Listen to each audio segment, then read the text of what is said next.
প্রভু বললেন যে অনুগত হতে শেখো, শ্রীধরানুগত করো ভাগবত ব্যাখ্যান, অভিমান ছাড়ি ভজ কৃষ্ণ ভগবান। তাহলে যদি আমাদের অন্তরে কোনো অভিমান থাকে যে আমি জানি, আমি বুঝি, আমার নিতাই চাঁদের কৃপা হবে না, ক্রোধ ভক্ত দেশী জনে। আরো আছে যারা সদাচার লঙ্ঘন করবেন, মহাপ্রভু বলেছেন আমি তাদের মুখ দেখব না। যেমন ছোট হরিদাস বৈরাগী হইয়া করে প্রকৃতি সম্ভাষণ, মহাপ্রভুর সেইখানে উক্তিগুলি, কারণ কভু নাহি হেরি আমি তাহার বদন। এই দেখুন, মর্কট জীব ক্ষুদ্র বৈরাগ্য করিয়া ইন্দ্রিয় চড়াইয়া বলে প্রকৃতি সম্ভাসিয়া। কতখানি সাবধান হতে হবে গৌরীয় বৈষ্ণবকে। যদি গৌরাঙ্গের সনে রাখো চাহ প্রণয় রাখিতে, ছোট হরিদাসের কথা যেন থাকে চিতে। বড় হরিদাসের নাম ন্যায় নাম বলিবে বদনে, অষ্টকাল রাধা কৃষ্ণ সেবিবে কুঞ্জবনে। লোক দেখানো গোরা ভজা আমি তিলক মালা ধরি, গোপনেতে অত্যাচার গোরা ধরে চুরি। কারণ গোরাকে ফাঁকি দেওয়া যাবে না, আমি গোরার বলিনে না চলে। গোরার আচার গোরার বিচার, এই যে গৌরাঙ্গের আচার আর গৌরাঙ্গের যে বিচার, নিলে তো ফল ফলে। এই জন্য এই সব ব্যাপার যেখানে, সেইখানেও মহাপ্রভু ভয়ঙ্কর রুষ্ট। উনি বললেন আমি তো তার মুখটাই দেখি না, প্রকৃতি সম্ভাষী বৈরাগী আমি না করি দর্শন। দেখুন আরো আছে, যেমন বল্লভ ভট্ট এলেন নীলাচলে, ভাগবতের টিকা করেছেন, মহাপ্রভুকে শোনাবেন। যখন আরাইল গ্রামে প্রয়াগে প্রভু তার গৃহে গিয়েছিলেন, সেই সময় যথেষ্ট কৃপা করেছিলেন তাকে, যেখানে রঘুপতি উপাধ্যায় এসেছিল।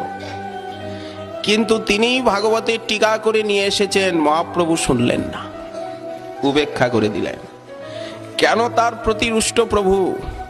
বল্লভ ভট্ট মনে মনে ভাবছেন যে এই প্রভুই তো আমার গৃহে গিয়েছেন, ভিক্ষা করেছেন, কত প্রসন্ন, আজ আমার উপরে কেন উনি এই প্রকার বিমুখ হলেন?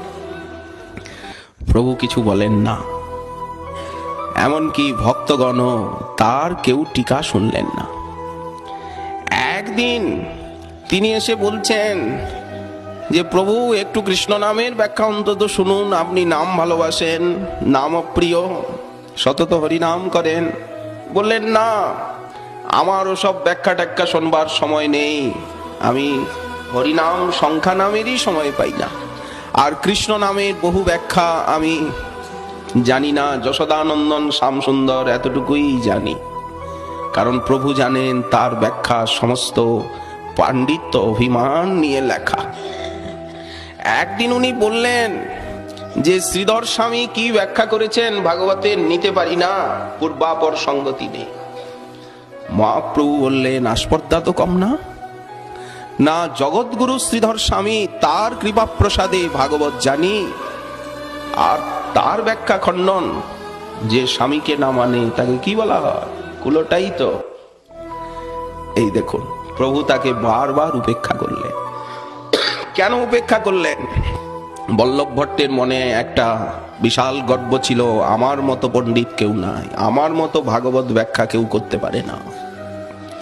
শেষে যখন উনি ওনার ভুলটা ধরলেন, যখন শরণ নিলেন, তখন বললেন তোমার মতো বিদ্বান, কিন্তু অন্তরে তোমার এত অভিমান, তুমি জগৎগুরু শ্রীধর স্বামীর উপরে কলম চালাতে চাও, তোমার এতটুকু বিবেক নেই।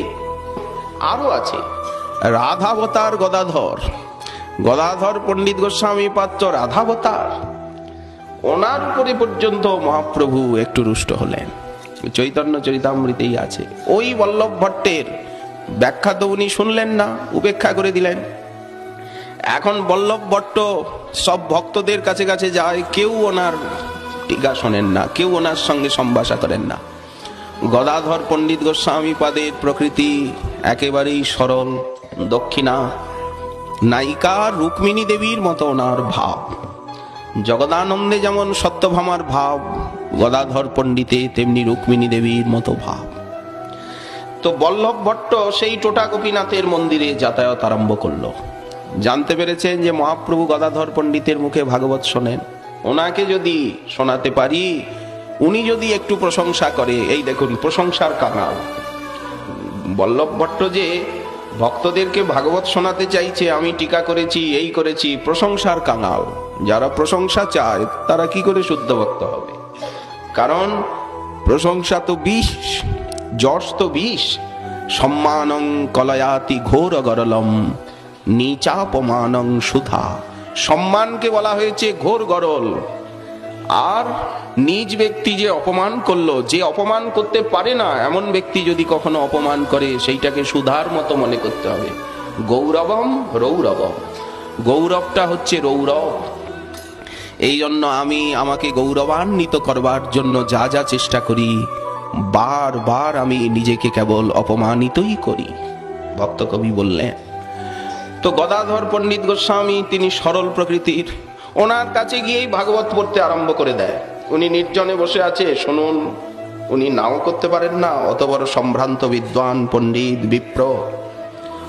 তো মহাপ্রভু যখন জানতে পারলেন যে গদাধর সে বল্লভ ভট্টের ওই টিকা শোনে, তার সঙ্গে যাতায়াত, প্রভু রুষ্ট হয়ে গেলেন যে গদাধর তাহলে আজকাল বল্লভ ভট্টের সঙ্গ করছে, তাকে প্রশ্রয় দিচ্ছে।